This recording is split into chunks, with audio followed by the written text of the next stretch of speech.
ಯಾದಗಿರಿ ಜಿಲ್ಲೆಯ ಹುಣಸಗಿ ತಾಲೂಕಿನ ವಾಲ್ಮೀಕಿ ನಾಯಕ ಸಮಾಜ ಮತ್ತು ದಲಿತ ಸಂಘಟನೆಗಳ ಮುಖಂಡರು ಪತ್ರಿಕಾಗೋಷ್ಠಿ ನಡೆಸಿ ಹಿಂದುಳಿದ ವರ್ಗದವರು ಸುಳ್ಳು ಜಾತಿ ಪ್ರಮಾಣ ಪತ್ರ ಪಡೆಯುತ್ತಿರುವುದನ್ನು ತಡೆಯಬೇಕು ಎಂದು ಆಗ್ರಹಿಸಿದರು. ನಾಯಕ ತಳವಾರ ಮತ್ತು ನಾಯಕ ಪರಿವಾರ ಸಮುದಾಯಗಳಿಗೆ ಮಾತ್ರ ಪರಿಶಿಷ್ಟ ಪಂಗಡದ ಸೌಲಭ್ಯ ನೀಡಬೇಕು ಎಂದು ತಿಳಿಸಿದರು. ಇತರ ಹಿಂದುಳಿದ ವರ್ಗದವರು ಈ ಹೆಸರಿನಲ್ಲಿ ಪ್ರಮಾಣ ಪತ್ರ ಪಡೆಯುತ್ತಿರುವುದು ಕಾನೂನು ಬಾಹಿರವಾಗಿದ್ದು ಸಂಬಂಧಿಸಿದವರ ವಿರುದ್ಧ ಕ್ರಮ ಕೈಗೊಳ್ಳಬೇಕೆಂದು ಒತ್ತಾಯಿಸಿದರು.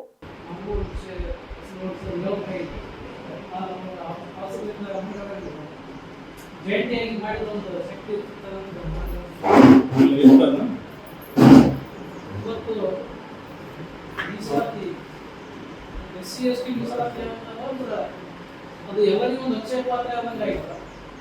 ಯಾರು ಬರೋದು ನಾವು ಜಾಗೃತ ಆಗಿ ತಗೋಬೇಕನ್ನೋದಾಗಲೇ ಸುಳ್ಳು ಜಾತಿ ಸೃಷ್ಟಿಯಾಗಿ ಬಳೆ ಹೊಡ್ತಕ್ಕಂಥ ವ್ಯವಸ್ಥೆಯನ್ನು ಈಗ ನೋಡಬೇಕು.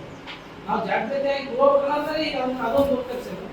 ಹಾಗಾಗಿ ಸಮಾಜದಲ್ಲಿ ಈಗ ನಾವು ತಾಲೂಕಿನಾದ್ಯಂತ ಎಲ್ಲ ಗ್ರಾಮಗಳಲ್ಲಿ ನಾವು ಸುಳ್ಳು ಜಾತಿ ಪ್ರಮಾಣಪತ್ರ ಪಡೆಯುವ ಕೆಲವೊಂದು ಸಂಘಟನೆಗಳು ಕೂಡಿ ನಾವು ಕೂಡ ತಳವಾರಿರ್ತೀವಿ.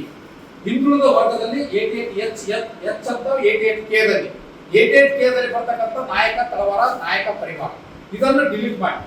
ಆಗೇನ್ ಮಾಡಿದ್ರು, ಹಿಂದುಳಿದ ವರ್ಗದಲ್ಲಿ 88H ಕೂಡ ಡಿಲೀಟ್ ಮಾಡಿಸಿ ಯಾರೋ ಒಬ್ಬರು ವ್ಯಕ್ತಿಗಳು ಸೇರಿಸಿದ್ರು.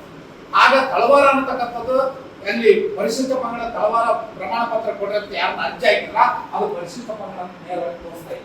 ಇದು ಸಮಸ್ಯೆ ಉದ್ಭವ ಆಯ್ತು.